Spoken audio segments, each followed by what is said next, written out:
y delante de él le dice, doctor, qué bueno encontrarlo. Estoy haciendo mi serum, me dijo, hace poco estoy haciendo mi serum. Y qué bueno que me haya jalado 2 veces en bioquímica. Sí, 2 veces en bioquímica. Porque veo que la bioquímica es muy importante en mi desempeño profesional. ¿Qué significa eso? Que al final comprendió que era bueno exigirse, estudiar, y en el caso de ella, que repitió lamentablemente 2 veces el curso. Porque el deparo del futuro es la alta competitividad. Y la alta competitividad requiere que cada uno de ustedes esté informado de manera integrada y sobre todo al tanto de la tecnología que avanza todos los días. Todos los días. Por eso me dicen a veces, doctor, pásenme la charla, no puedo, porque las charlas es como pintar un cuadro. Uno no termina cuando pincelar el cuadro. ¿No? Por ejemplo, el sábado tuve que dar una conferencia en la Sociedad de Pediatría en Chiclayo y sin mentirles, 30 minutos antes me dio un artículo que modificaba un poco mi conferencia.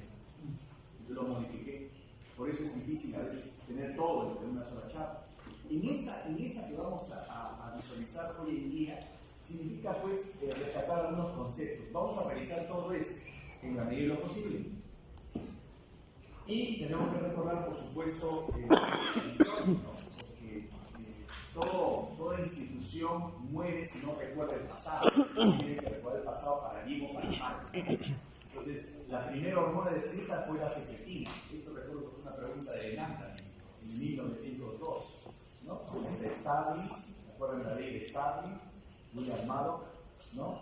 Y ellos señalaban claramente que la hormona es un producto de secreción que es transportado por el sistema circulatorio y actúa a distancia en lo que se ha secretado.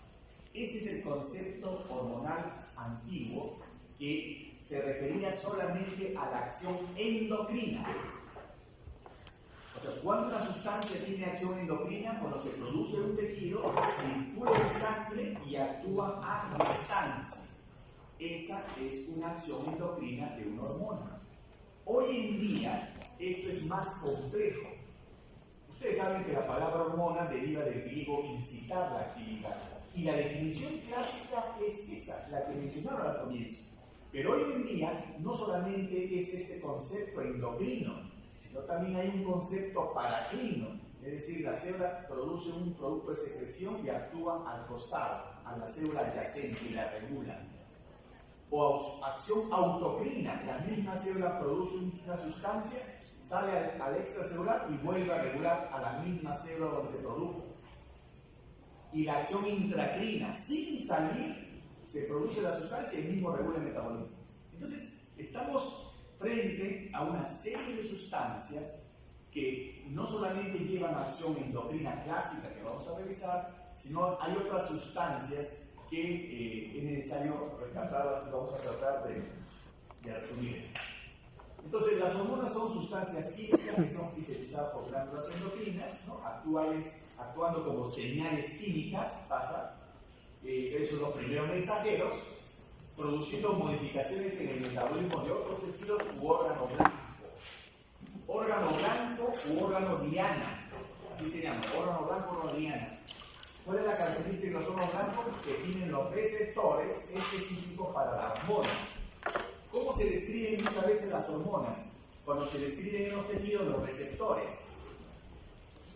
Y así se descubrieron una serie de funciones. Por ejemplo, se descubrieron receptores de colecistoquinina en las neuronas.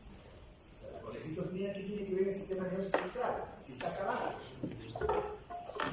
Después se supo que esa colecistoquinina no tiene acción hormonal arriba, sino acción de neurotransmisor, como son muchas hormonas, la ACTH, como neurotransmisor también. Entonces, de acuerdo al lugar donde están, actúan como hormona, actúan como neurotransmisor, tienen acción paracrina, de acuerdo al tejido.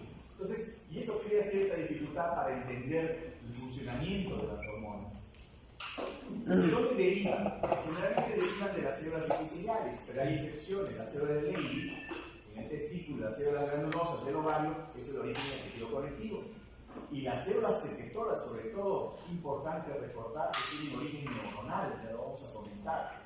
Se ha sugerido que la cresta neural como origen biológico de ciertos números de células endocrinas, ¿no? Y las células productoras de hormonas no están distribuidas al azar, Ahí tiene que ver mucho lo que se conoce en fisiología hormonal como la ley de la ubicuidad.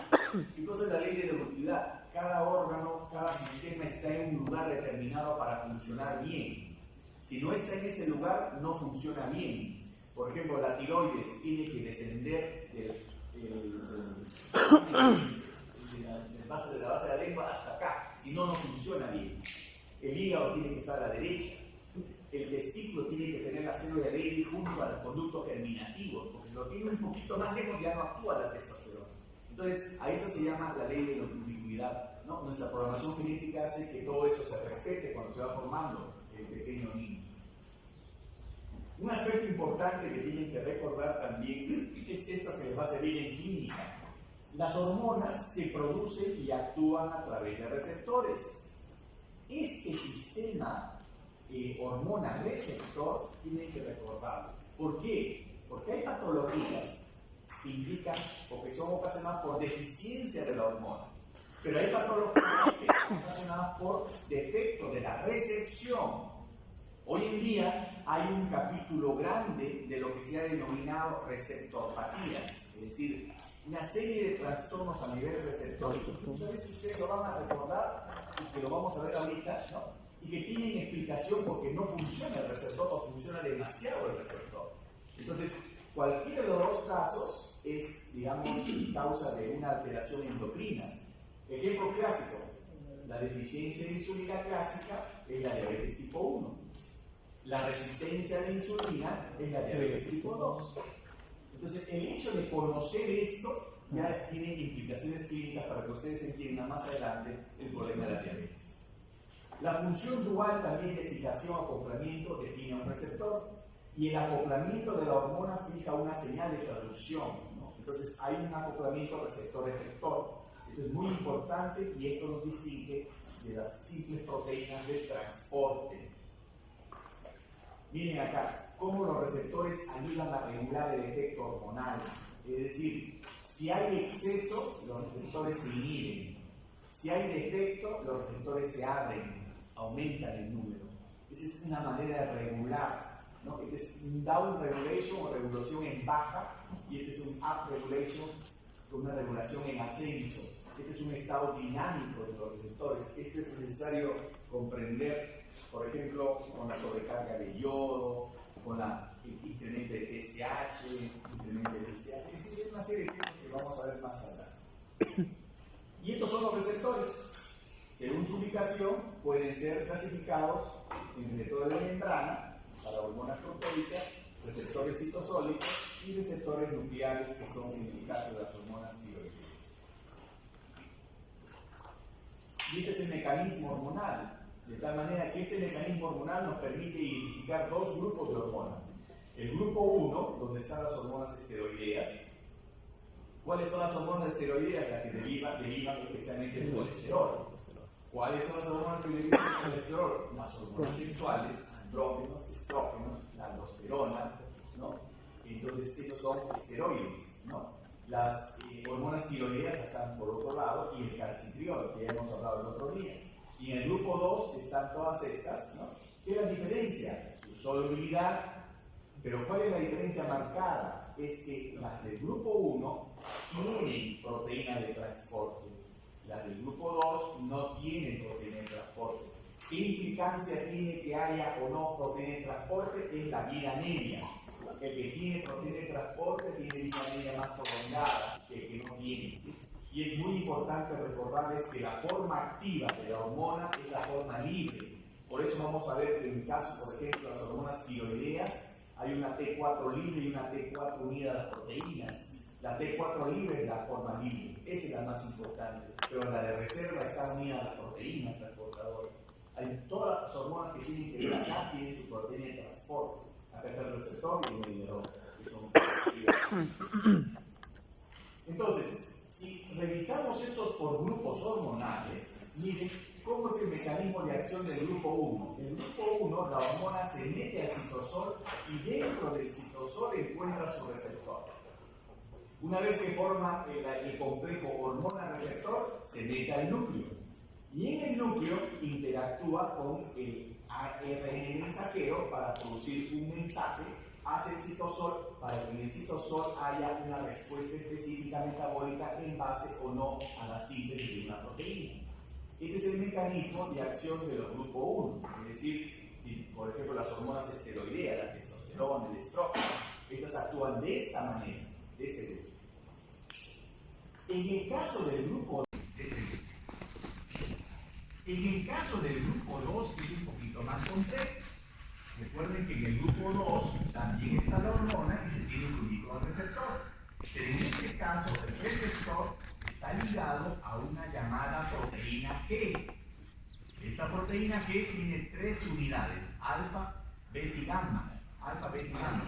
Entonces, al unirse al receptor, sale la unidad alfa y esta unidad alfa activa, digamos, consume el GTP, es decir, que con el monosiltrifosfato lo consume y esto hace que a la vez el ATP se consuma en AMP cíclico, derive en AMP cíclico.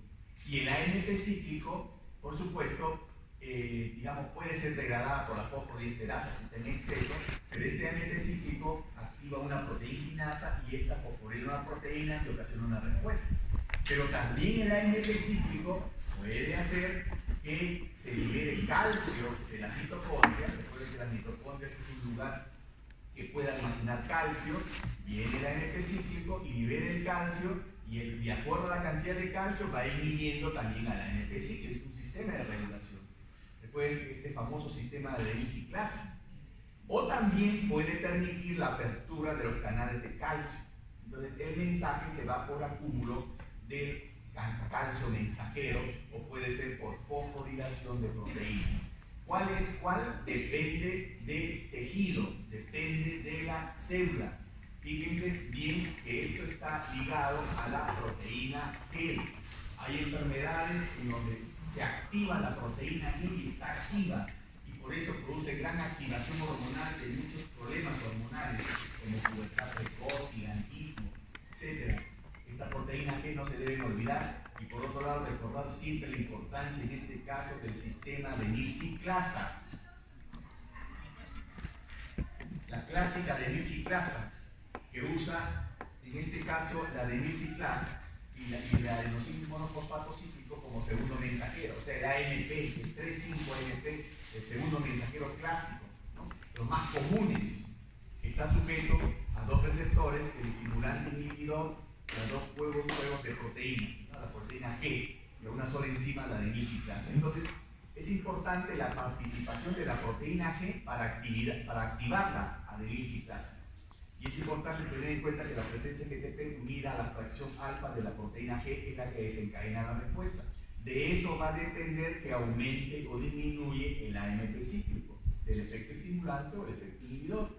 Entonces, es muy importante que recuerden el sistema de la adenyl-ciclasa.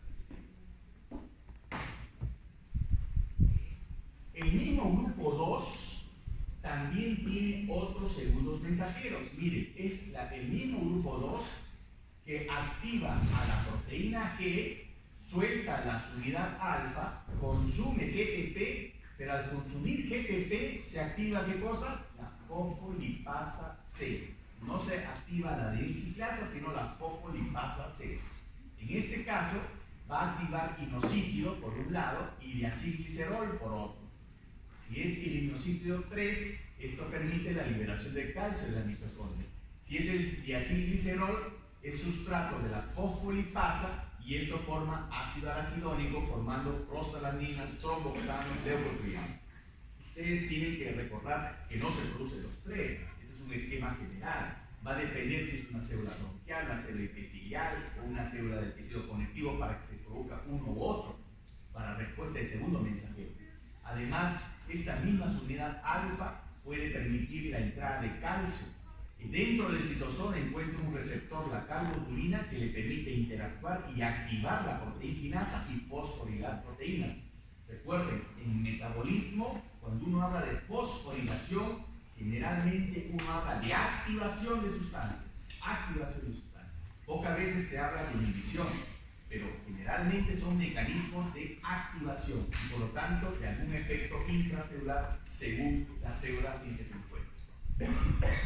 Acá está, les decía, algunas hormonas activan la fosfolipasa C, que transforma el fosfatidilinositol de la membrana en diacilglicerol y el inositol trifosfato. El IP3 se une a receptores de RES transfiriendo calcio que activa algunas enzimas, y el diacilglicerol activa la proteína quinasa que fosforila la serina de las enzimas. Entonces, esta es una cascada de actividad que conlleva a un efecto a nivel del metabolismo celular. Entonces, estos son los mecanismos de acción de manera general de las hormonas del grupo 1 y del grupo 2.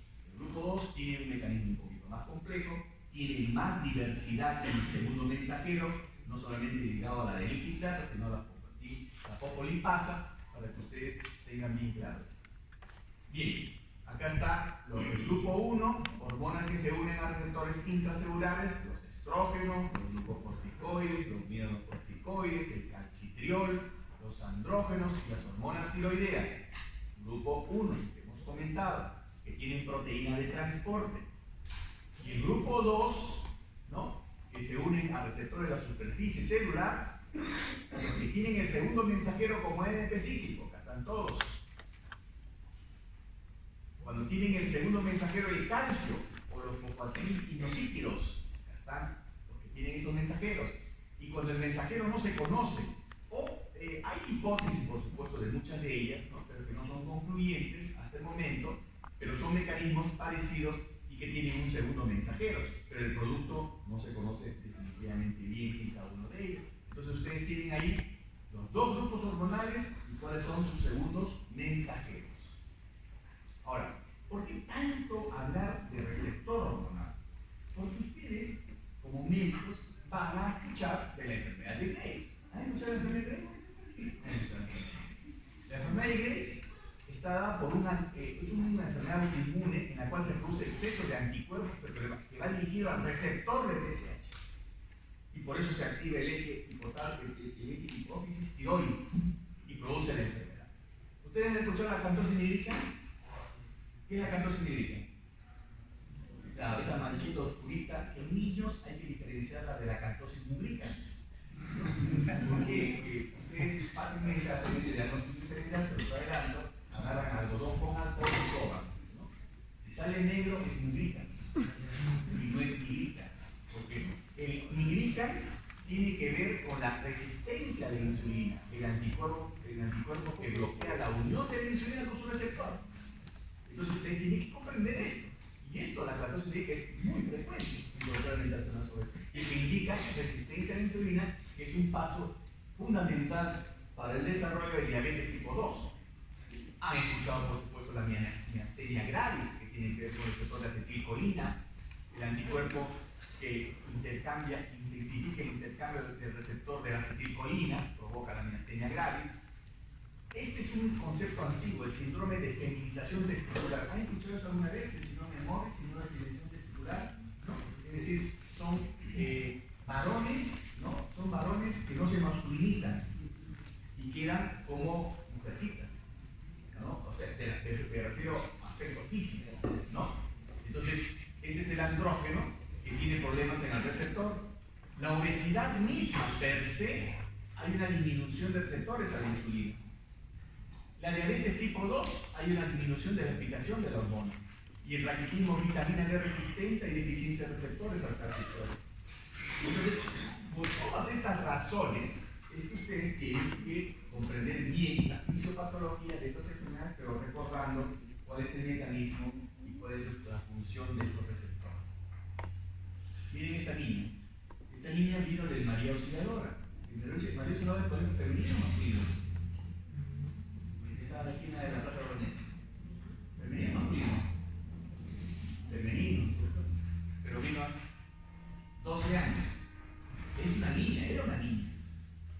Aparentemente, pero le crecieron estos dos bultitos en lo que venían a ser labios mayores. Y fue a cirugía porque creía que era hernia inguinal. Cuando el médico le tocó, dijo: esto no es hernia. Entonces, cuando ven todo raro, todo extraño, o no saben nada, qué cosa puede ser, lo mandan a endocrino, ¿no? Entonces ella fue a endocrinología, ¿no? Entonces, en endocrinología tocamos esto y era un testículo. Pero miren, tiene introito. Claro que tiene introito, pero acá tiene testículo. El testículo produce el factor inhibidor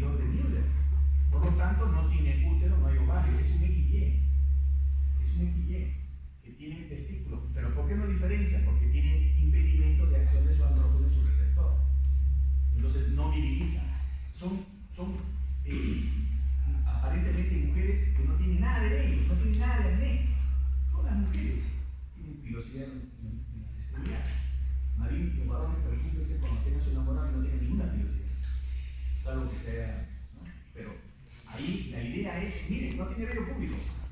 No tiene vello público. ¿Por qué? Porque el andrógeno no puede actuar. Pero le ha crecido el testículo, ¿por qué? Porque ya tenía 12 años.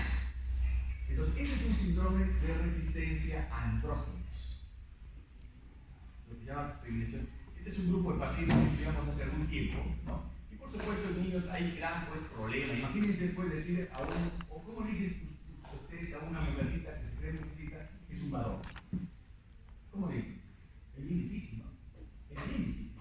Entonces, esos problemas también hay que tratar de tenerlos en cuenta, porque algún día ustedes se van a dar con la situación que tienen que decir a un paciente: oiga, usted tiene VIH positivo, oiga, usted tiene cáncer, ¿no? Si es un adulto y si es un niño, peor, ¿no? Entonces, para eso tienen que estar preparados para. Por eso llevan un curso de psicología, psicopatología. ¿En dónde aprenden la relación médico-paciente? ¿Qué curso? Psicología. Así se llama el curso. Miren esta. ¿Qué cosa es esto? Acanthosem nigricans o Acanthosem nigricans. Nigricans. Pero este más fina le salió por delante, ¿no? Estos son los clásicos obesitos que paran merodeando la piscina en polo, ¿no?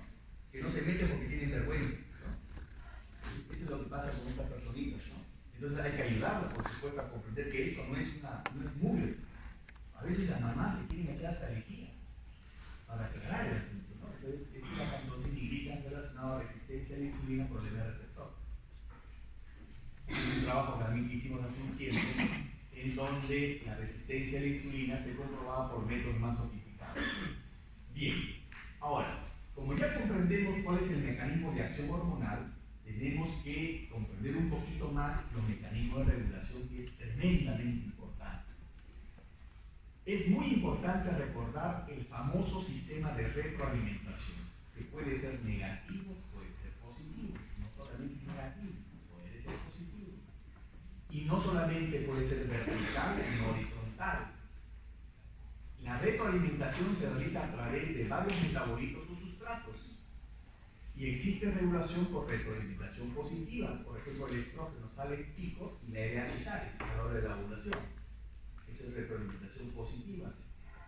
Algunas hormonas son sintetizadas por vía enzimática, que quieren controlar los técnicos. Entonces la idea es bien fácil, ¿no? La retroalimentación negativa es cuando el estímulo, el producto final sube y este baja. O el producto baja y este sube. Eso es retroalimentación negativa. Pero cuando los dos suben o los dos bajan, esa es la retroalimentación positiva. Entonces, ahí hay que tener en cuenta que es un sistema de regulación bien importante a recordar. El eje hipotálamo, que lanza hormonas liberadoras hacia la hipófisis, y la hipófisis que lanza sus hormonas tróficas hacia el órgano que corresponde. Este es el orden. Este es el orden que uno tiene que recordar. Claro que no todos necesariamente terminan en una glándula, a veces terminan en un órgano blando, como vamos a ver. Pero este es el sistema de retroalimentación que permite, pues, regular la producción periférica de hormonas. Las hormonas se entienden bien y no rugen. Las hormonas hipotalámicas son todas estas, ¿no? Muchos especulan que cada grupo de núcleos produce tal o cual hormona. Es un poco difícil a veces diferenciar, pero hay grupos clásicos, ¿no? Como el supraóptico, el paraventricular, ¿no? Pero todas estas hormonas de alguna manera tenemos que revisarlas y algunas ya ustedes las conocen. Y estas son las hormonas hipofisiales, ¿no? Acá recordar que la hipófisis tiene dos regiones, la anterior y la posterior, que producen diversas hormonas, ¿no? Y que están comunicados de diferente manera. La hipófisis anterior está conectada por el hipotálamo por un sistema porta, ¿no? A diferencia de la neurohipófisis, que está conectada a neuronas del hipotálamo. Entonces, de acá bajan los componentes hormonales hacia la neurohipófisis. La neurohipófisis no produce hormonas. La neurohipófisis almacena hormonas. Las hormonas de la neurohipófisis se producen acá, en estos núcleos, y descienden por neurooficinas hacia el lugar de depósito, que es la neurohipófisis. En cambio, en el caso de la adenohipófisis, de acá se libera una serie de factores liberadores que van a la adenohipófisis. Y eso hace, pues, que diferencie la conexión entre la hipófisis anterior y la hipófisis posterior. El hipotálamo tiene neuronas entonces que secretan factores liberadores. Las hormonas son producidas por el hipotálamo, son transportadas a sangre hasta la hipófisis directamente por el sistema porta. Y estos factores estimulan la producción a nivel de la hipófisis de otras hormonas que son generalmente endorfinas. Y las hormonas pasan a la circulación sistémica y de ahí a los órganos blandos. Ese es el orden. ¿De acuerdo? Entonces, vamos a tratar de conversar de cada una de ellas. Recordar que hay un porcentaje de masa celular, de células que producen los grupos hormonales. Miren, como los corticotropos representan el 15% de la masa celular de la hipófisis anterior, o la adenihipófisis. Los gonadotropos, 10%. El lactotropo, 15%. El somatotropo, 50%. El pirotropo, 10%. Miren, 50%. Ustedes dirán, ¿para qué sirve el somatotropo en un adulto si el adulto no crece? Es porque hoy se concibe que la hormona de crecimiento no solamente es para estimular el crecimiento, es una hormona metabólica que tiene que ver con la vitalidad. Hay una etapa en la vida del hombre en donde más o menos se calcula que es a los 61 años, donde ocurre una especie de somatopausia, así lo llamamos, somatopausia, porque cae la hormona de crecimiento. Y eso está relacionado a lo que llama la población en general los achaques, o como se dice en el jargón médico, el síndrome del cóndor. ¿Sabes cuál es el síndrome del cóndor? Con dolor de rodilla, con dolor de hombro. O sea, todo comienza a doler, los achaques, ¿no? Entonces, eso está relacionado a la somatopausia. ¿Cómo incrementar la hormona de crecimiento en el anciano? Caminar. Caminar, hacer ejercicio. Claro, que un anciano de 90 años lo hace que haga pues caminata fuerte, ¿no? Y también sus 3 pasos se cansan muchísimo, ¿no? Pero es importante recordar por qué este porcentaje alto. El pirotropo tiene el 10%. Y acá están los productos finales. Bien, veamos ahora por grupos hormonales. Veamos el hipotálamo, hipófisis suprarrenal. Y interesante es recordar esto de la glándula renal y cómo depende de este eje.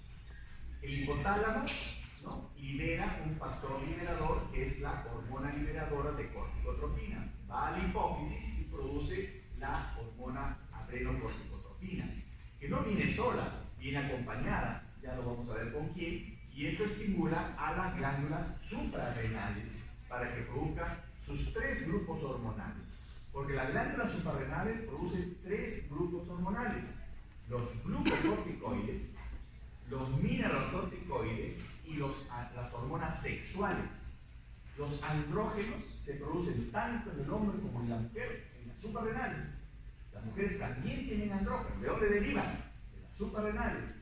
Claro que el varón tiene más porque tiene el testículo. Pero hay que recordar esto, porque cualquier patología que explique, ahora vamos a ver en la clínica, cómo uno tiene que tratar de comprender lo que uno ve en la clínica, tratar de comprender de dónde viene, ¿no?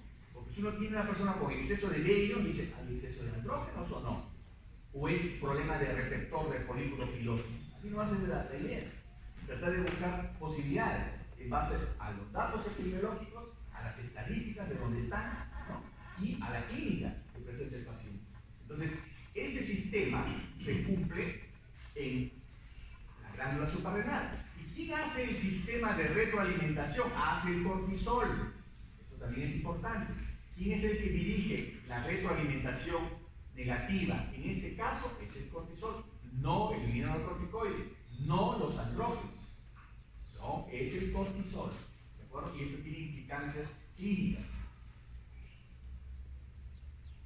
Miren cómo es la producción en la gestación, cómo se prepara al momento de estrés, al momento del nacimiento. Tiene que estar activo este eje al momento del nacimiento, porque es un estrés para el niño, el parto, ¿no?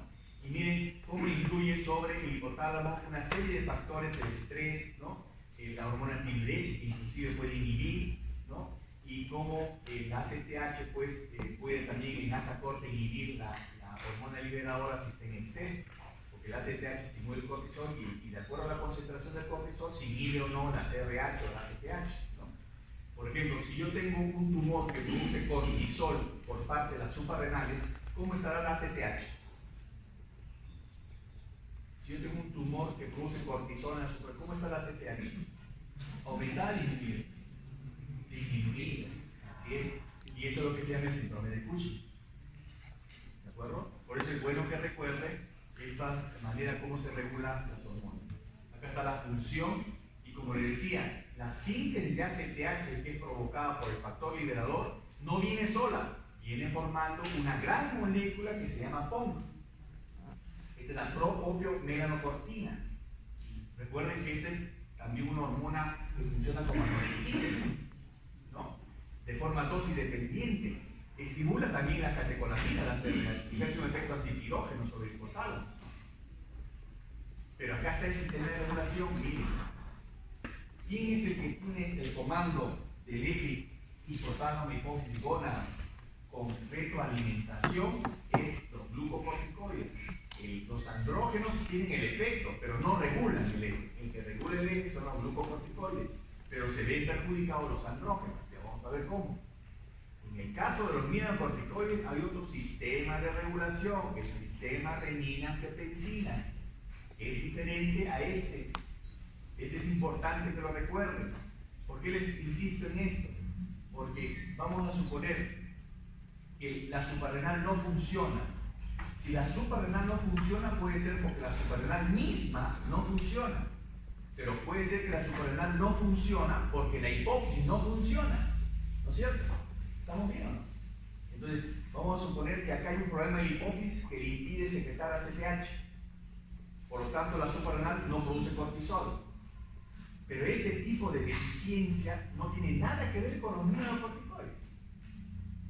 Los melanocorticoides van a tener la misma concentración, de tal manera que no se va a alterar. En cambio, cuando es la misma suprarrenal, se afectan los dos. Entonces, la clínica es diferente.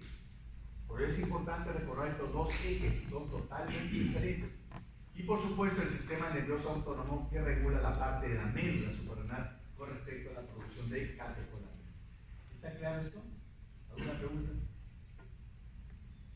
Esta parte les pido que lean en Harper. Ahí está bioquímica de hormonas. Harper está. La ACTH es un péptido de 39 aminoácidos y deriva del POM. Y miren con quién viene, con la alfa-melanestimulante, con la beta-melanestimulante, la gamma, la corticotropina, la beta-lipotropina, la centropina. O sea, tiene un complejo hormonal. Este complejo hormonal, que es grande, tiene solamente una pequeña fracción que es la ACTH, nada más. Entonces, pero cuando la CRH estimula la producción de ACTH, viene con todo este complejo. Entonces, es importante recordar de dónde viene la pro-opio-melanocortina, que también tiene la función de ser anorexígena. Y acá está el sistema renina-angiotensina, ¿no? Es decir, ustedes saben que la aldosterona se sintetiza en la capa glomerular, ¿no? Por la 18-alfa-hidroxilasa. Entonces, la aldosterona depende de la renina, ¿no? Entonces, ya vamos a ver cómo cuando la aldosterona baja, aumenta la renina. La renina estimula la angiotensina 1 inicialmente y luego la angiotensina 2 va a estimular a la aldosterona. Entonces, este sistema renina-angiotensina tiene que participar varios órganos, en el riñón, pero también el pulmón, porque en el endotelio pulmonar la angiotensina 1 se convierte en angiotensina 2 y recién estimula la capa glomerular para producir aldosterona. Entonces, y la aldosterona cumple su rol. ¿Cuál es el rol de la aldosterona? Reabsorber sodio y eliminar potasio y eliminar hidrógeno. Entonces, sodio, reabsorbe sodio y, elimina potasio e hidrógeno. Que es totalmente diferente al eje hipotálamo hipófisis suprarrenal, en la cual el cortisol comanda la mayor o menor producción de ACTH. Entonces, este sistema de regulación depende de la hipófisis. Este sistema de regulación no depende de la hipófisis. Y la médula suprarrenal es independiente a ambos. Acá está más claro. ¿Cuáles son los estímulos? Si a nivel de la arteriola aferente disminuye la presión o disminuye el sodio, esto provoca que se libere más renina. La renina ocasiona mayor síntesis de angiotensina 1 a partir del angiotensinógeno que se produce en el hígado. La angiotensina 1 va al endotelio pulmonar y ahí por una convertasa se convierte en angiotensina 2 Y la angiotensina 2 va a la capa glomerular y estimula la 18-alfa-hidroxilasa y estimula la aldosterona. ¿Y qué hace la aldosterona? Corrige la natremia, eleva el sodio y por lo tanto corrige la presión arterial. Porque al retener sodio jala agua. No se olviden, los 3 solutos osmóticamente activos en el cuerpo es sodio, urea y glucosa. Retiene sodio, retiene agua. ¿Okay? Entonces es importante recordar este sistema de renina-angiotensina. Estos son los efectos de los glucocorticoides, ya lo hemos visto en el metabolismo intermediario. Estimula la gluconeogénesis, inhibe la captación de glucosa, tiene efecto neurogénico y glucolítico, estimula la síntesis proteica del hígado, ¿no? Proteica en el hígado, estimula el catabolismo de proteínas también, ¿no? Altas concentraciones tienen otro efecto inmunitario, de inmunosupresor, y también efecto antiinflamatorio y a dosis farmacológicas, ¿no? Son necesarias para el mantenimiento de la presión arterial, el gasto cardíaco, inhibe la liberación de hormona antidiurética y tienen actividad mineralocorticoide cuando están a dosis elevadas, y también son las hormonas del estrés. Esto es el resumen de la función de los glucocorticoides. Esto es importante. Cuando uno duerme bien, y otra vez volvemos al sueño, recuerden lo que le dije la vez pasada, el sueño tiene que ver mucho con el metabolismo, ¿no? Permite que el ACTH a partir de la medianoche se eleve y eso haga que al amanecer tu cortisol esté en niveles máximos. Por eso uno despierta con gran, con ganas de hacer las cosas, ¿no? Esa es la activación, pero que va bajando conforme va anocheciendo. Este es el ritmo circadiano. Generalmente la concentración de cortisol en la tarde, a partir de las 6 de la tarde, es el 50% del cortisol AM de las 6 de la mañana. Y ese es el ritmo circadiano habitual que uno tiene, ¿no? En la noche se eleva y durante el día pues va bajando. ¿Qué pasa cuando hay insuficiencia suprarrenal? O sea, insuficiencia suprarrenal de la misma glándula. El cortisol está bajo, la ACTH ¿cómo está? La ACTH está elevada. Y la ACTH elevada, ¿por qué pigmenta la piel? Porque dentro de su fracción, cuando se libera junto con la propiomelaanocortina, tiene la alfa-metalestimulante. Y además, dentro de su estructura de 39 aminoácidos, hay una fracción metalestimulante en la ACTH. Por eso es que pigmenta la piel. En cambio, si es una insuficiencia suprarrenal de la hipófisis secundaria, ahí no hay pigmentación de piel. ¿Se dan cuenta cómo la química varía? Si yo tengo una persona que está con clínica de hiperpigmentación, hipotensión, con hiponatremia, hipercalemia, yo estoy pensando que es una enfermedad, una crisis suprarrenal primaria, un Addison. Es diferente a la presentación clínica. Miren esto. Un presidente, no sé por qué le puso los lentes. ¿Qué es lo que ven acá? A ver. ¿Qué es lo que ven acá? Díganme lo que ven. Ya, tienen, no me digan de frente, pero digan, ¿qué ven? Bueno, lipomastia. ¿Qué más? Un obeso, ¿no? Que tiene facies redonda, ¿no? Y que tiene, ¿qué cosa? Pilosidad, ¿no? ¿No es cierto? ¿De acuerdo? Entonces, ustedes se preguntan, ¿tiene facie cuchinoide? Sí, ¿no es cierto? Ya, entonces, esa fase cuchinoide, pero más bello, ¿de dónde puede ser la glándula? O sea, el cuchinoide es el cortisol, pero el bello es de los andrógenos. ¿Cuál es la glándula que produce ambos a la vez? La suprarrenal, ¿verdad? Porque el testículo no puede producir ni que el testículo produzca ambas. No, es imposible, ¿no? Entonces, miren, este tenía un tumor suprarrenal. ¿Y dónde está el tumor? Miren, acá está bien divinizada la niña, es niña, bien divinizada. ¿Y dónde estaba el tumor? Miren, ahí está el tumor. Un bultazo. Esa niña murió, tenía carcinoma suprarrenal. Otra manera de comprender la síntesis de las hormonas de la corteza suprarrenal es viendo cómo se sintetiza. Recuerden que estos grupos hormonales, los mineralocorticoides, los glucocorticoides y los andrógenos, son 3 grupos hormonales que se producen por diferentes pasos enzimáticos. Miren, cada paso es codificado por una enzima, a veces se comparten las vías. Pero ¿quién es el precursor inicial? El colesterol. El colesterol colesterol es el precursor inicial. Y acá comienza, por diferentes pasos, da origen a la mineralocorticoide, a la aldosterona, por acá sale el cortisol y por acá los andrógenos. Entonces quiere decir que si yo bloqueo una de estas enzimas, se va a alterar todo esto. Y en realidad sí hay. La patología más frecuente en donde hay deficiencia de una enzima es esta, la 21-hidroxilasa. Imagínense que se bloquea la 21-hidroxilasa. ¿Qué se acumula acá? Si se bloquea la 21-hidroxilasa, ¿qué se acumula? La progesterona. ¿Y qué más? La 17-hidroxiprogesterona. ¿Y qué baja? El cortisol. ¿Y qué baja? La aldosterona. Al bajar el cortisol, ¿cómo responde el ACTH? Aumenta. Y si aumenta el ACTH, ¿qué pasa con el colesterol? Pasa a las otras vías, ¿no es cierto? Se degrada, pero no puede pasar acá. Entonces todo el estímulo, en vez de venir por acá, ¿se va a dónde? A los andrógenos. ¿Está claro? Todo el estímulo se va a la producción de exceso de andrógeno. Y eso en una mujercita recién nacida le ocasiona genitales ambiguos. Y eso se llama hiperplasia suprarrenal congénita, porque va acompañado de ese aumento de volumen también.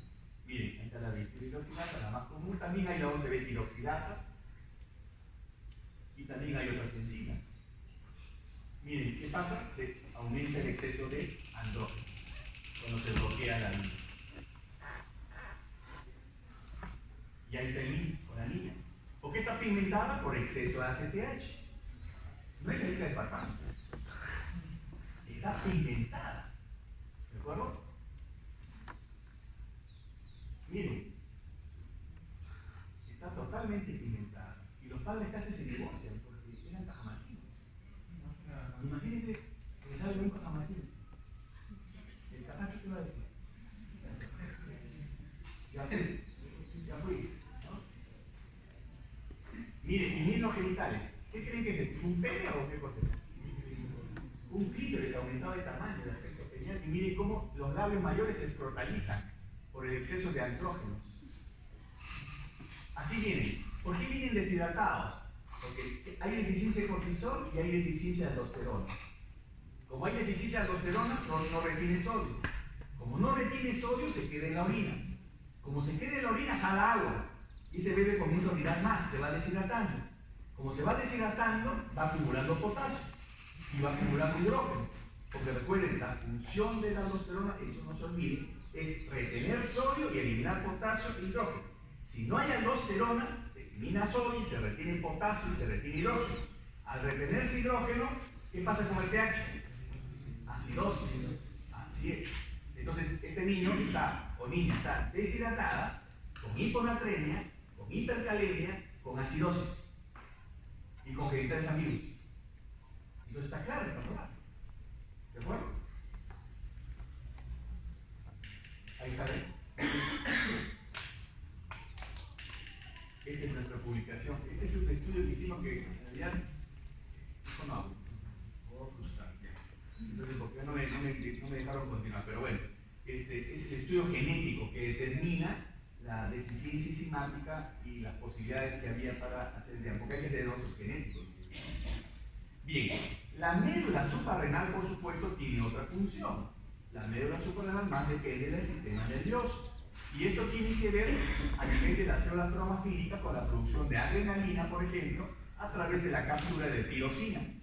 Ustedes ya saben que se convierte en L-dopa, la L-dopa en dopamina y la dopamina en noradrenalina y adrenalina. Muchas células del sistema nervioso se quedan en dopamina, otras se quedan en noradrenalina y acá, en el caso de la médula, sale adrenalina. ¿Por qué les señalo esto? Porque a nivel del sistema nervioso, esta dopamina, esta noradrenalina y la adrenalina son neurotransmisores también. Todas estas tienen efectos diferentes, pues, según el receptor. Ustedes ya lo han visto probablemente en fisiología y creo que hacen una práctica de esto, ¿no? Receptores alfa 1, alfa 2, beta 1, beta 2, beta 3, que tiene que ver con la termogénesis, ¿no? Entonces, según el receptor, están los efectos diversos que se pueden ver por efecto de las catecolaminas. La noradrenalina es agonista alfa, beta 1 débil y menor acción beta 2. Acciones en el hombre son principalmente en el sistema cardiovascular, Y la adrenalina es estimulante alfa y beta adrenérgico. Sus efectos son particularmente importantes en el sistema cardiovascular, sobre todo en receptores beta 1 en el miocardio, que se habla del marcapaso, vasoconstrictor también de la piel, produce vasodilatación a nivel del músculo esquelético por agonismo beta 2 adrenérgico. Es decir, depende de dónde actúa y depende cómo está actuando en qué tejido.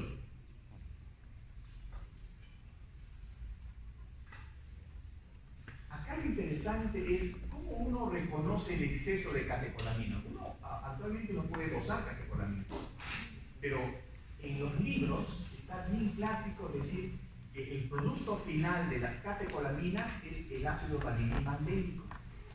Recuerden, esto puede ser pregunta también. No tanto de biología, sino pregunta del ENAM. Estoy pensando en el ENAM.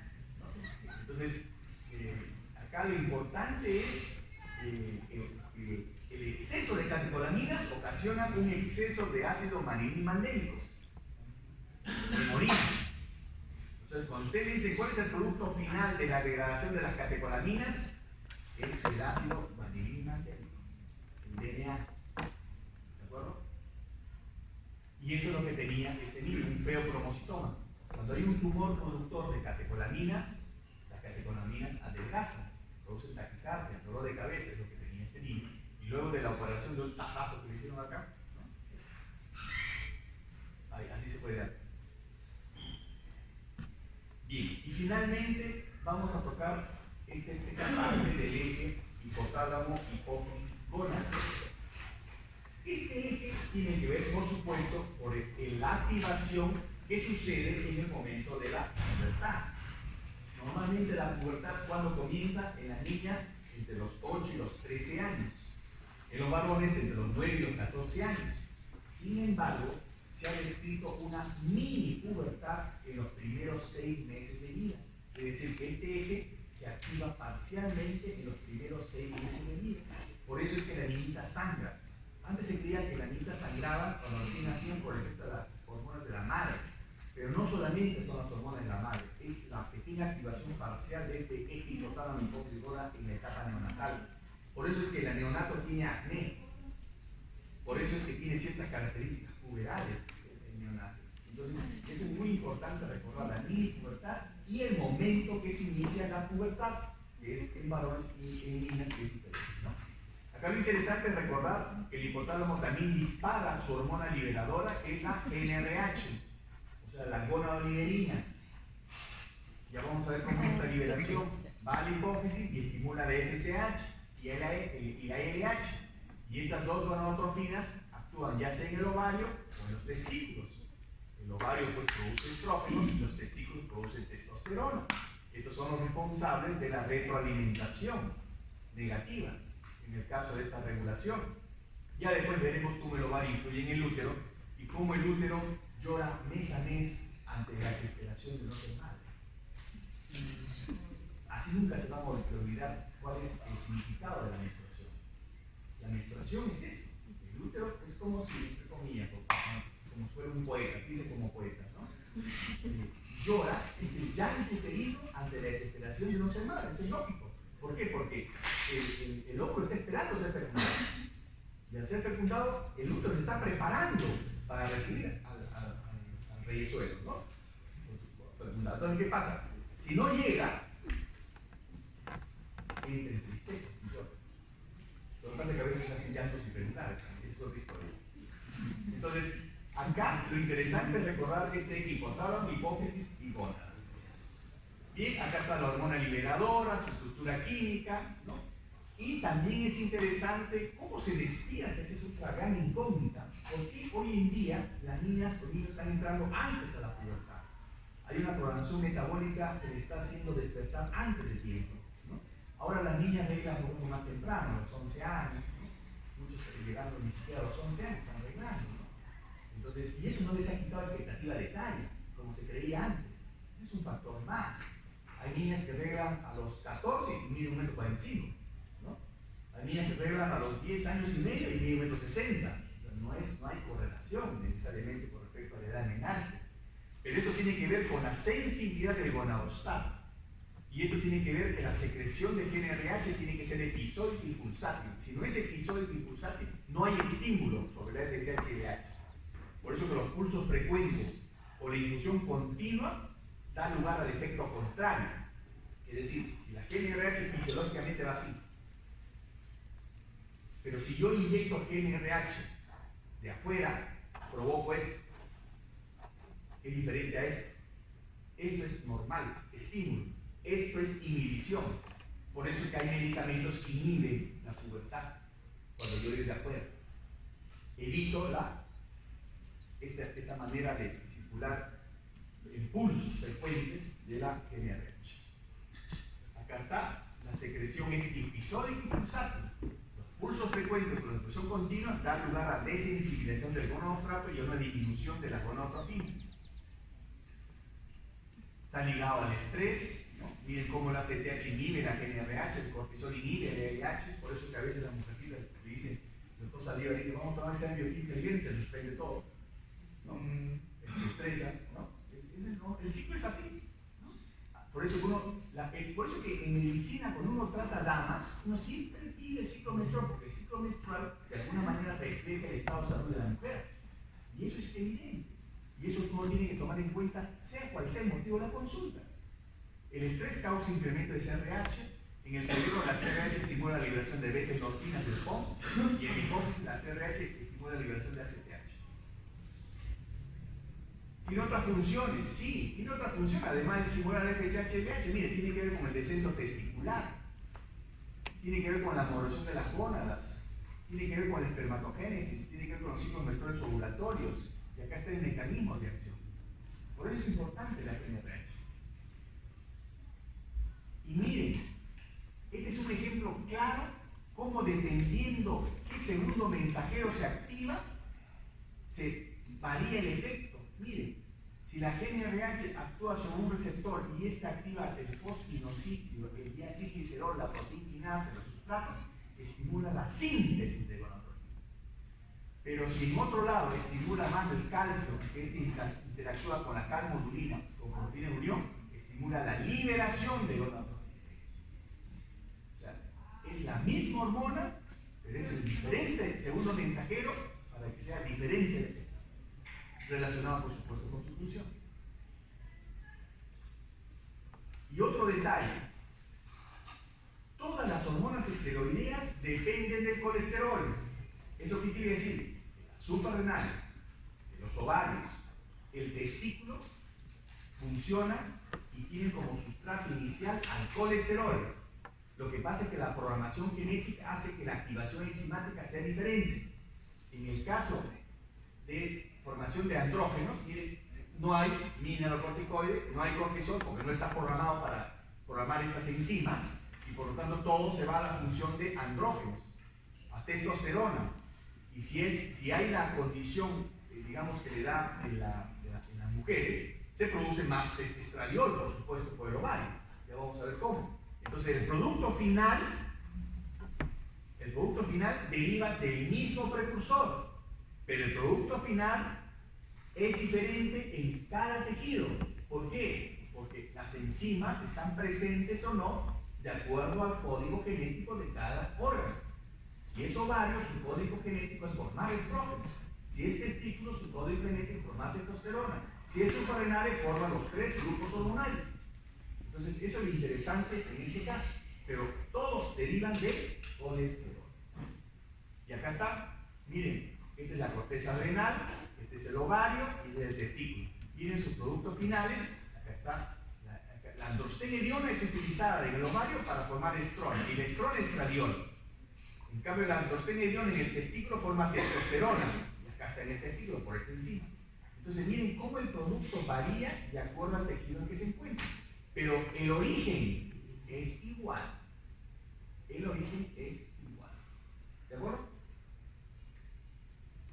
Otro aspecto importante es esta famosa enzima, la aromatasa. Quizás son enzimas que no, hay enzimas que no se pueden olvidar en bioquímica, ¿no?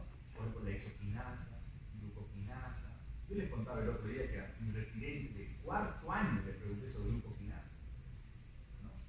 Entonces, ¿por qué? Porque siempre uno recuerda esto, porque eso es práctico. la aromatasa, ¿qué hace? Convierte la androstenediona en estrona, convierte la testosterona en estradiol. Y por supuesto que esto es importante, esta actividad es importante en el ovario, para originar estradiol, porque la testosterona en el varón se convierte en dihidrotestosterona por la 5-alfa-reductasa. Eso es obvio, pero la aromatasa puede convertir la testosterona en estradiol. Ahora, para ponerles el ejemplo más claro, hay tejidos donde tienen actividad aromatasa. Por ejemplo, los gorditos o los obesos, que la grasa visceral tiene actividad aromatasa. Y esta actividad aromatasa hace que el andrógeno se convierta en estradiol. Y eso es un problema también. Entonces, el papel de la aromatización es importante. O por ejemplo, cuando un niño va creciendo, tiene cartílago de crecimiento. ¿Cómo se cierra el cartílago de crecimiento? Por presencia de estrógenos, tanto en el hombre como en la mujer. La mujer termina antes de crecer, porque la mujer produce estrógenos directamente, ayuda a la hormona de crecimiento, hacen el estirón puberal y el cartílago se cierra. En cambio, en el varón, la testosterona sale, ayuda a la hormona de crecimiento y en ese interín se va convirtiendo en estrógeno dentro del tejido cartilaginoso y ahí va cerrando el cartílago. El hombre se demora un poco más. Por eso que el hombre, generalmente, no todos, como ustedes a veces el ángulo no es muy alto, a veces no, pero el hombre se demora un poquito más en terminar de crecer, por esa razón.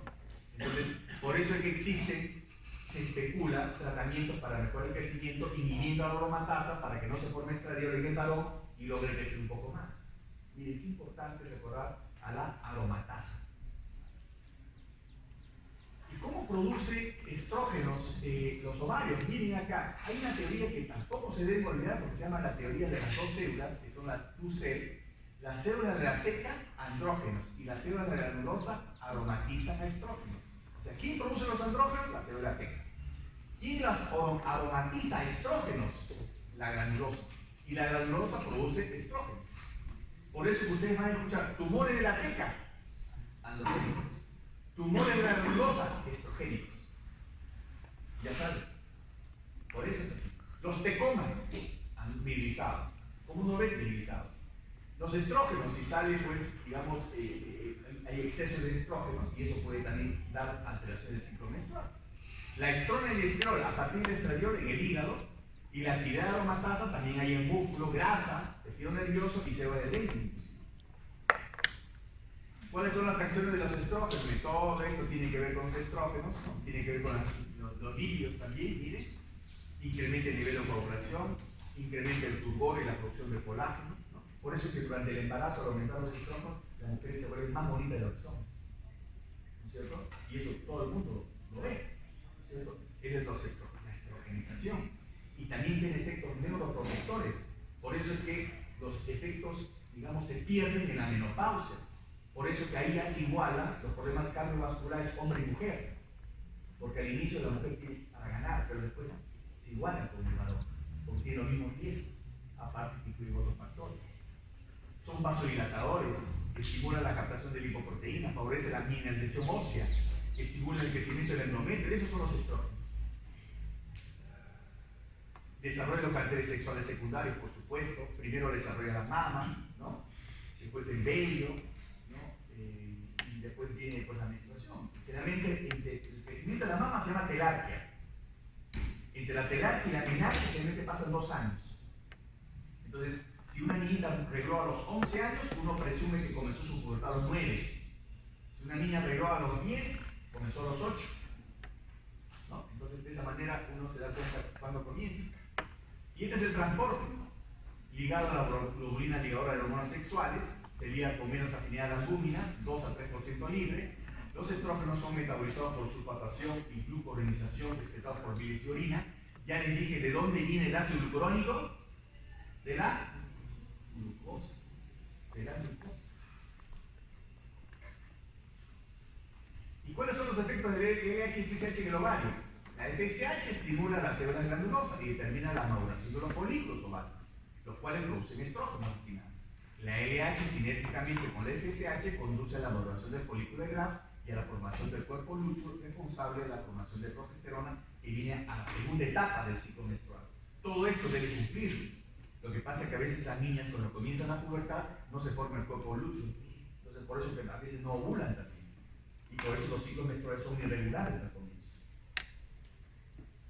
En el ovario, pues, se ven todos los efectos hormonales que hemos visto. Estos folículos desarrollan e evolucionan a lo largo de la vida, aún antes del nacimiento. Al momento de la pubertad hay 300.000 ovocitos, miren qué cantidad, pero menos de 500 ovularán durante la vida reproductiva. El número de folículos que desarrollan en cada ciclo menstrual es dependiente del pool residual. Y tener en cuenta que en la prepubertad el gonadostato está muy sensible a niveles bajos de gonadotrofinas, por eso está inhibido el eje. Gonadostato sensible es prepúbero, es un niño, el gonadostato sensible. Gonadostato desensibilizado activa los pulsos del GnRH, se hacen más frecuentes, se estimula la producción de FSH-LH y actúa sobre los ovarios. Esta es la fase folicular, ¿no? La ovulación y la fase lútea. Esto ya lo han visto seguramente en fisiología. Esta es la fase folicular temprana, donde ustedes pueden ver que muchos folículos inician el desarrollo, ¿no? Y la baja concentración de estrógeno al final de la fase lútea, feedback para incrementar la secreción de FSH. O sea, por retroalimentación, nuevamente comienza otro ciclo. Y la FSH comienza el crecimiento de los folículos. Los folículos producen estrógeno y comienza otra vez el ciclo. Producen efecto negativo. Y la fase folicular tardía es donde al final el LH produce maduración de un ovocito. Pero recuerden, el nivel elevado y sostenido de estrógenos produce retroalimentación positivo a la pituitaria y ocasiona un pico de LH. Y ese es el responsable, pues, de la ovulación. La LH estimula prostaglandinas y proteasas que provocan la ruptura de la pared folicular y el ovocito es liberado y produce la ovulación. Esta es la fase lútea, el folículo roto, se queda el cuerpo lúteo, bajo influencia de LH, el cuerpo lúteo inicia la secreción de progesterona. Una vez que ovula, la segunda etapa, ¿no? La actividad folicular disminuye, el cuerpo lúteo involuciona y el nivel de progesterona y estrógeno disminuye. Otra vez comienza otra vez el ciclo. ¿Y qué es lo que pasa en el endometrio? Lo mismo, la fase folicular proliferativo y la fase lútea secretora, donde acá se prepara prácticamente para la menstruación, ¿no? Luego de la caída brusca de las hormonas. Por otro lado, el testículo, mire, el volumen testicular, en el feto, el número y la actividad de la célula Leydig aumenta en la 11 y 17 semanas de gestación. Hay un incremento transitorio de andrógeno en los primeros 6 meses, como dije, en la mini pubertad, ¿no? El testículo produce testosterona, dihidrotestosterona, androstenediona y estradiol también puede producir. En años prepuberales, androstenediona sobre todo. La testosterona estimula el desarrollo del túbulo seminífero con FSH y la testosterona incrementa por la noche igual que la LH. Esto tiene que incrementarse. Pero recuerden que esta testosterona requiere que se produzca cerca también a los conductos germinativos para que vaya estimulando. ¿Qué es esto? Es el orquidómetro de Prader. Es un instrumento internacional que mide el volumen testicular. Hasta 3 centímetros cúbicos se considera que el niño no está en pubertad, es un prepúber. Si entra a 4 ya es puber. Y si está en 10 ya le cambia la voz. No todos llegan acá, así que chicos no se preocupen. Acá, entre 10 y 12 hay cambio. Hasta el Klinefelter, que es una digenesia banal, llega a 8 y después regresión. Así que para que cante victoria tiene que ser 8 o más.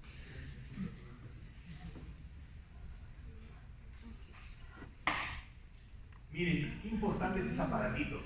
Uno ve que hay crecimiento del pene, bello. Entonces uno se pregunta, ¿de dónde vienen los andrógenos?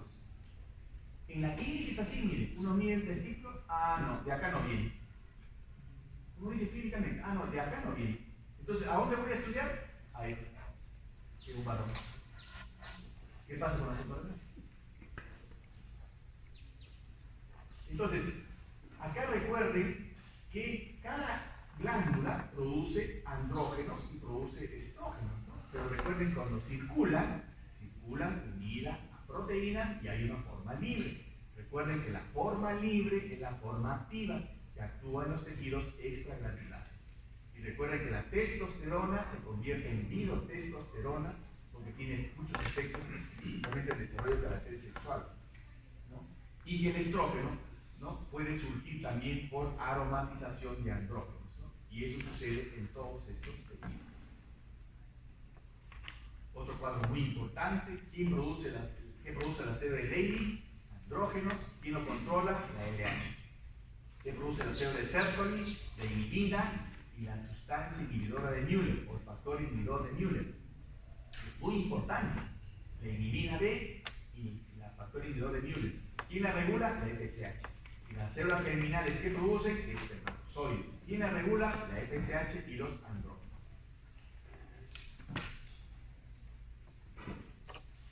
Bueno, este es un cuadro que simula más o menos lo mismo, ¿no? Cómo se convierte y cómo llega, como todo tejido esteroideo del grupo 1, llega a nivel nuclear para despertar el mensaje por transcripción y lanzar el mensaje al citosol. Acá está la acción de la testosterona, que ustedes ya lo saben, lo van a revisar, que tiene que ver con todas las características sexuales del varón, ¿no? Esta es la dihidrotestosterona. Miren, es importante reconocer eso porque hoy en día, ustedes saben que muchas personas sufren de la próstata, ¿no?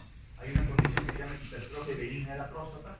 Hay medicamentos que inhiben a la 5-alfa-reductasa para bajar la dihidrotestosterona y tratar de disminuir el volumen de la próstata, ¿no? Basado en la acción de la dihidrotestosterona, también en los folículos pilosos. Entonces son de la testosterona en sí, ¿no? Que tiene que ver con los conductos de Wolff, ¿no? Para formar ya el epidídimo, las vías deferentes, las vesículas seminales y también la masa muscular, la masa magra, ¿no? Recuerden que la pubertad significa adolescencia también, ¿no?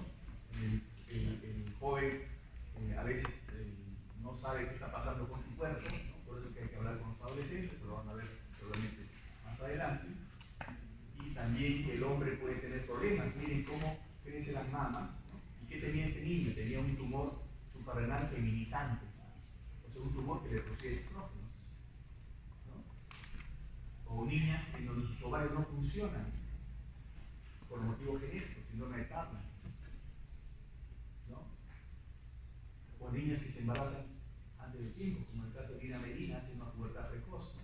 Ustedes saben este caso, está publicado en todos los libros, ¿no? Del año 39, ¿no?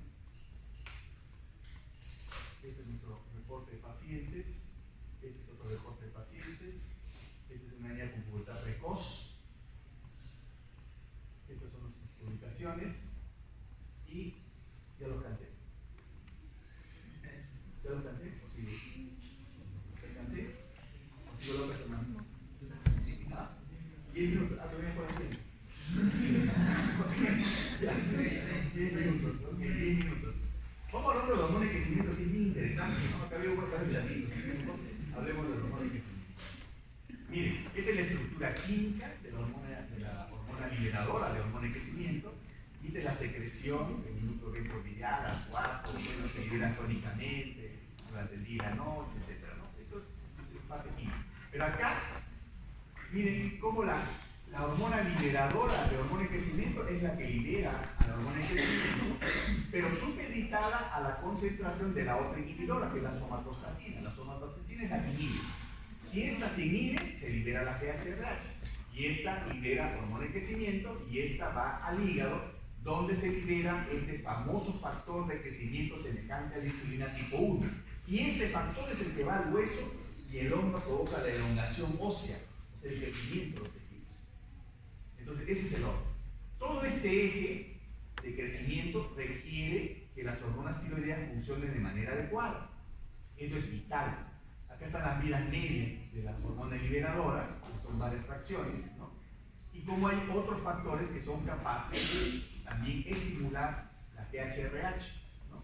Los factores histaminérgicos, alfa-adrenérgicos, ¿no? Hay drogas alfa-adrenérgicas que estimulan la GHRH. Esta es la regulación. En la primera fase, a los 60 minutos, refleja probablemente la liberación gastrointestinal, porque ahí también se produce la GHRH. Y en la segunda fase ya viene la parte hipotalámica.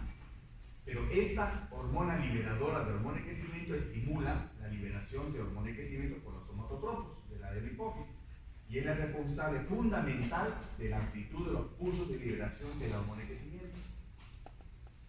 Pero hay otros factores también. Recuerden que la hormona liberadora actúa a través de la proteína G, ya ustedes saben cuál es el mecanismo, ¿no? El calcio cómo participa. Pero miren cómo los glucocorticoides inhiben la respuesta de la hormona de crecimiento a la GHRH.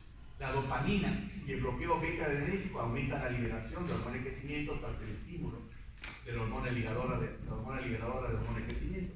El bloqueo colinérgico inhibe esta respuesta. La movilización del calcio intracelular también participa como mensajero secundario en la traducción de la señal. Y finalmente la transcripción del TEM de TH es AMP cíclico dependiente, pero calcio independiente. Y acá está la somatostatina, es de la gran inhibidora, ¿no? Esta es la estructura química de la somatostatina y en realidad miren cómo su base de actividad recibe solamente 7 a 10 residuos del péptido, especialmente la fenilalanina, el triptofano, la lisina y la creolina. La secreción de esta somatostatina es pulsante bitónica, pulso cada 3 y 4 horas, y miren, la disminución del tono de la somatostatina permite la liberación de un pulso de TH. Esa es la manera. La vida media es de 3 minutos y también es sintetizado por las células delta del páncreas, como ustedes saben. Miren, todo lo que inhibe la somatostatina. Por eso es un gran problema comprender cuál es la función de la somatostatina. Todo esto está inhibido, ¿no? En diferentes niveles, hasta exocrino también. Y este es el somatotropo hipofisiario. La somatostatina se une a receptores glucoproteicos, otra es la proteína G, la neglicinasa. Y el número de receptores disminuye in vitro por los glucocorticoides. Esta hormona de crecimiento es una estructura de 191 aminoácidos, 100 codificados por 5 genes. Y por supuesto, su liberación implica su llegada al hígado para producir IGF-1, y es la IGF-1, el factor de crecimiento semejante a la insulina, que produce la lactosomosis. La hormona de crecimiento también tiene receptores en el tejido óseo, también colabora, pero es más a través de la IGF-1. Y en el hipotálamo incluye una serie de factores que hacen que este eje se active. Por ejemplo, el estado nutricional, la hipoglicemia, los ácidos grasos libres, el sueño profundo que les comentaba el otro día, eleva la hormona de crecimiento, el ejercicio, el estrés psicológico también, y hay test para estimular la hormona de crecimiento, incluida la insulina a través de la hipoglicemia. Entonces, todo esto hace pensar que hay muchos estímulos para la hormona de crecimiento. Esta hormona de crecimiento sale ligada a su proteína ligadora.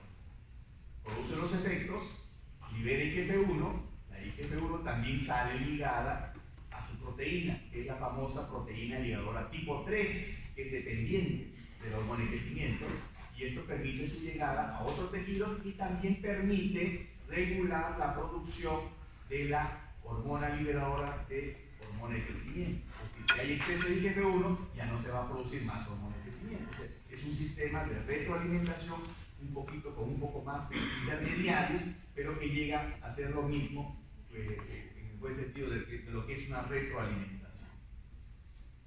Acá está, en el día, la hormona de crecimiento, y en la noche, en el sueño profundo, ¿no?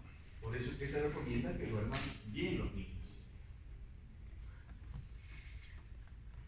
Hasta la hormona de crecimiento. Este factor liberador de hormona de crecimiento antiguamente se llamaba somatomerina C. Eso también es otra cosa importante. Y esta producción de somatomerina C o IGF-1 está afectada por la desnutrición, los glucocorticoides y enfermedades sistémicas. Por eso es que si el niño se desnutre, disminuye la producción de IGF-1, teniendo hormona de crecimiento, disminuye y deja de crecer. Esa es por la producción alterada por el estado de nutrición. Por eso que el abuso de corticoides también inhibe la IGF-1 y el niño deja de crecer. Esa interacción de estos tres elementos es importante en el eje de somatotropo que estamos describiendo. Acá está el mecanismo de acción, una región citosólica y otra extracelular. Todo este complejo se internaliza, no se conocen exactamente los mecanismos intracelulares, pero hasta un 90% de la TH circulante puede ser transportada por dos glucoproteínas transportadoras, el componente extracelular del receptor de TH.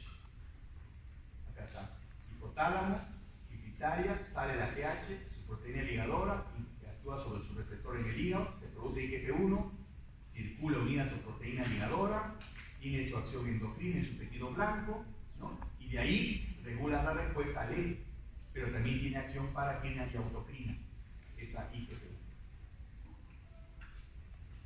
Entonces acá está la función del hormona de crecimiento, tiene efectos, más importante sobre el crecimiento, pero tiene efectos dicotómicos sobre los carbohidratos. Al inicio puede producir transitoriamente una disminución de glucosa, pero después tiene efecto antiinsulínico, o sea, es una hormona hiperglicemiante, aumenta la lipólisis, es lipolítica, ¿no?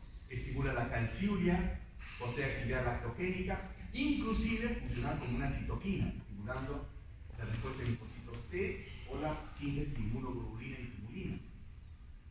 Este es el eje nuevamente, y miren cómo la IGF-1 tiene efecto en el tejido adiposo, tiene efecto en el tejido muscular, tiene efecto en el crecimiento lineal.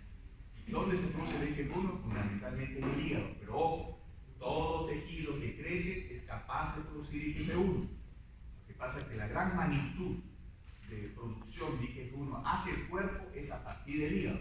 ¿Y quién es el estimulante importante? Es la EH, la hormona de crecimiento. Este es un petizo, tiene 10 años, ¿no? Es un muñequito de torta, ¿no? Así son. Y miren cómo se acumula la grasa. ¿Por qué? Porque no hay lipólisis. Tienen acumulada, no crecen y acumulan la grasa. Este es el primer caso de ladrón descrito en el Perú. Esto hace 16 años. ¿Qué es el síndrome de ladrón? Es el síndrome de insensibilidad a la hormona de crecimiento. Es bien grave. Este niñito todavía está así. Ya es una mujer. Y esto es cuando hay gigantoacromegalia. Miren los manazos, miren los piezazos. Este es un tumor productor de hormona de crecimiento. Esta es nuestra publicación de hormona de crecimiento. Esta es otra publicación que hicimos acá en el laboratorio con el profesor César Ortiz. ¿Ustedes lo conocieron a César Ortiz? No lo conocen. Se perdieron sus cursos de biología molecular. Estas son las meninas de Vázquez, de Velázquez, perdón. Siempre en las cortes francesas había pues, niñas que entretenían a los príncipes, ¿no? Y ahí nos quedamos. Los 10 minutos.